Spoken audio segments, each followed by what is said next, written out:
Hey guys, it's Kingdom Orange 2 here, and welcome back to my channel. I promised a lot of you guys in the comments, and since the second season of Fate the Winx Saga premieres soon, I thought for today I would go back and talk more about questions I had in regards to the Winx Club series. Just like the last one, I will focus mainly on the cartoon, but this video is going to contain some leftover topics that I was going to mention before, as well as more in-depth topics that some might consider to be a bit nitpicky. Also, before we go on, if you like my content, feel free to check out my TikTok and Instagram pages.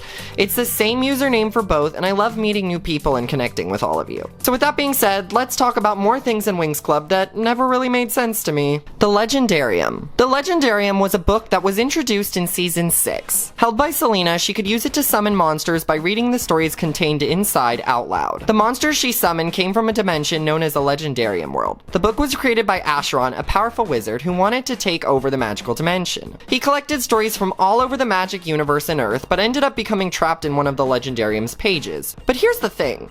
The more I think about it, the more things about the Legendarium just don't really make sense to me. First of all, we never find out exactly how the book ended up in the Library of Alexandria. We also learn that 7 fairies from the Legendarium world crossed over to the real world and spread their magic across the dimensions, and that their wands contain the fairy transformation known as mythics. But what exactly was the significance of this? Were these fairies the first fairies ever in existence? And also, why was Eldora given the 7th wand? Now, I know they needed her advice in the Legendarium world, but I think it would have been better suited for Roxy or Daphne. Finally, the way in which people enter and leave the Legendarium, I feel is just way overcomplicated. To get inside, you essentially have to take the place of a character who is already a legend. So the Winx use their wands and take the place of the 7 ancestral fairies, while the Tricks choose between various characters throughout the book, such as the 3 witches, Ariadne, or the Snow Queen. Also, Eldora points out to the Winx that they cannot stay too long in the Legendarium world, or else they will become part of the book. So whenever they fight, they always make sure to watch the time. But strangely enough, in the last episode of the season, Bloom is stuck inside the Legendarium world for such a long time that she becomes part of the book. However, somehow, she was still able to transport herself out in the end.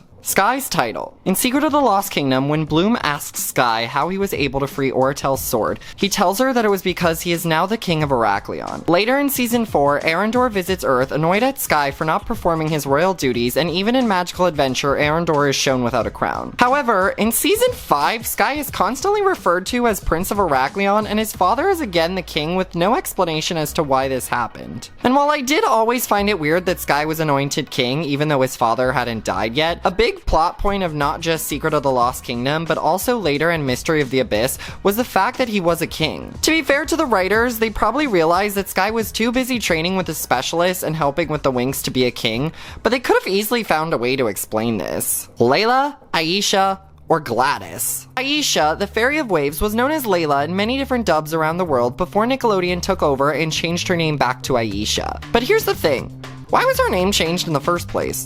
If we look at both names, Layla and Aisha are Arabic. Aisha means prosperous, while Layla means knight. Now, fun fact, from looking at a prototype box of the Pixie Magic dolls, Aisha's original name was going to be Gladis, which, even though is spelled improperly, is an interesting name choice. Paladins. 2 paladins known as Nex and Thorin were introduced in the 3rd episode of season 6, The Flying School. Similar to the specialists, they are warriors who use weapons to fight, but unlike the specialists, their weapons have a unique element associated with them. But even though Nex is a paladin and not a specialist, he eventually joins their team, so I guess my question is, what was the reason that the Winx Club writers felt the need to distinguish between the 2 groups? Even in a season full of the Winx traveling to various schools and magics, we never encounter a school for paladins. Now, if we go back all the way to season 2, Professor Avalon was described as a paladin and had a large set of angelic wings. Though technically he was an imposter, the real Avalon was still able to use various kinds of magic. He also tells Farragonda that he used to teach at the Malakoi Paladin Academy, which could have been the school that both Nex and Thorin attended, but that doesn't explain why we never see them use magic or fly. Fairies. In the Winx Club universe, fairies are essentially magical humans who have the ability to transform into a fairy, in which they can better use their magical powers, grow wings, and gain new clothes and accessories. Each fairy also uses a wide variety of spells that are usually related to their planet of origin. For example, Musa has the power of music because her homeworld of Melody is very musical oriented. Every Every fairy also has different fairy forms. Most fairies go from a standard level and then complete their fairy training by earning their enchantix. However, as we learned in season 4, there are an infinite number of levels a fairy can obtain to use in different situations. But the Winx Club writers tend to get a bit sloppy when it comes to a lot of aspects of fairies in general. For starters, there seems to be a wide variety of fairies. In order for this to make sense, I tried to divide the fairies into 3 main kinds. The first would be the fairies that I mentioned before, the ones that transform from civilian to fairy form, which would include all of the Winx members and most of the students at Alfea. The second kind would be the fairies which seem to always remain in their fairy form. This includes every type of earth fairy, ranging from the rustic fairies to the major fairies and the arctic fairies. The category also encompasses the ethereal fairies,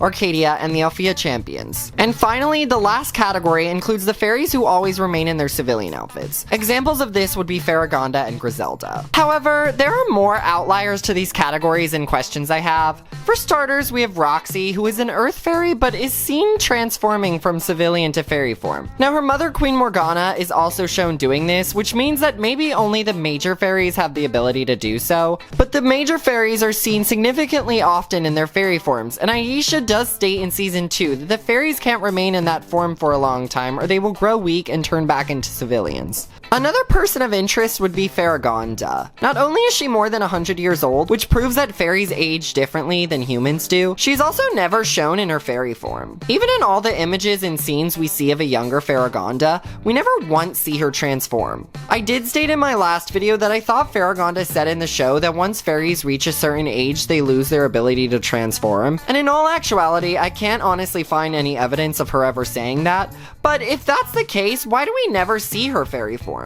Now, I get that the creators probably didn't want to draw Faragonda in a revealing outfit with giant wings, but we do meet Eldora in season 6, who is shown with a fairy form. The Winx also refer to Eldora as a fairy godmother, which could mean that this is a level that fairies can achieve, or it's just a nice way of calling an elderly fairy. And don't even get me started on the nymphs and Kalshara. Finally, I just want to touch on some of the fairy forms introduced in the show. Once the girls get past Cyrenix, the fairy forms just don't really make any sense. My favorite example of this would be Bloomix. So basically, after the Legendarium strips all of the Winx besides Bloom of their powers, she gives them pieces of her dragon flame. Faragonda tells them this will activate a new transformation known as Bloomix, which they will acquire through a courageous act worthy of a fairy. Now, since Faragonda knows about this transformation, it seems to be that Bloom and Bloomix just conveniently happen to have the same name, and not that Bloomix was named after Bloom. But even if this was the case, why would Bloom need or get Bloomix in the first place when she had her Cyrenix powers? The Cyrenix powers do work best underwater,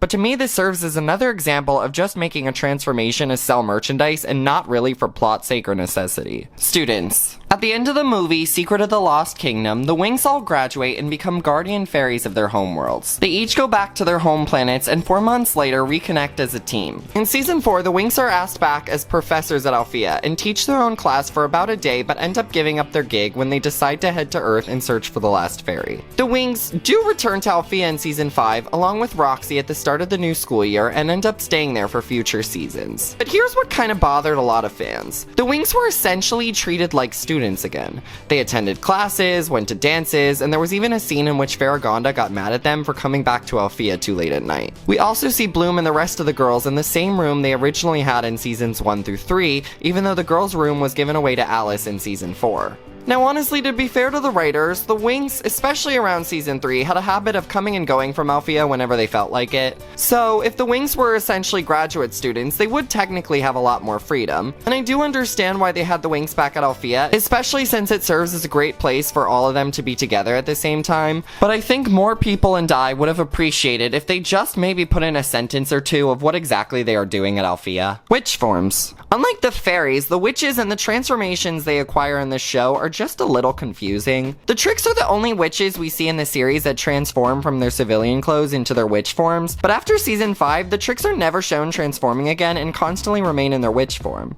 Now typically the writers would give the Tricks a new transformation that somehow matched the Winx, but we are never exactly sure if these new forms can be obtained by all witches or if they are just exclusive to the Tricks, especially since a lot of them are acquired through charms and hexes. These forms are also confusing because the Tricks always end up in their standard form anyways, even after season 6 where it seemed like like the Tricks upgraded their outfits permanently, we see them again in their standard forms in Season 8. Pixies. Okay, so for our last topic, I just wanted to quickly touch on the Pixies. In Season 6, after not seeing the little fairies since the beginning of Season 4, the Pixies fly through the windows and welcome the Winx. The problem here, though, is that Tekna and Musa are graded by two new Pixies, Kara and Cherie. Now, Season 6 was full of a lot of character design changes, and the writers wanted to incorporate elements of the spin-off show Pop Pixie into the main Winx franchise. And since Digit was changed into a boy in Pop Pixie, I can see why they decided to replace Tekna's bonded Pixie, but that doesn't explain why Toon was traded for Cherie. Another thing I found odd is that for the new Pixie designs, they decided to add wings to their civilian forms instead of using their Pop Pixie Magic Pop outfits.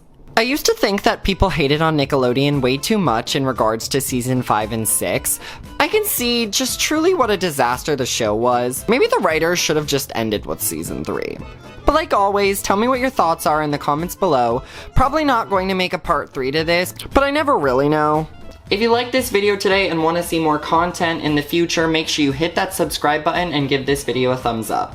Thank you guys so much for watching today, and I will see you soon. Bye!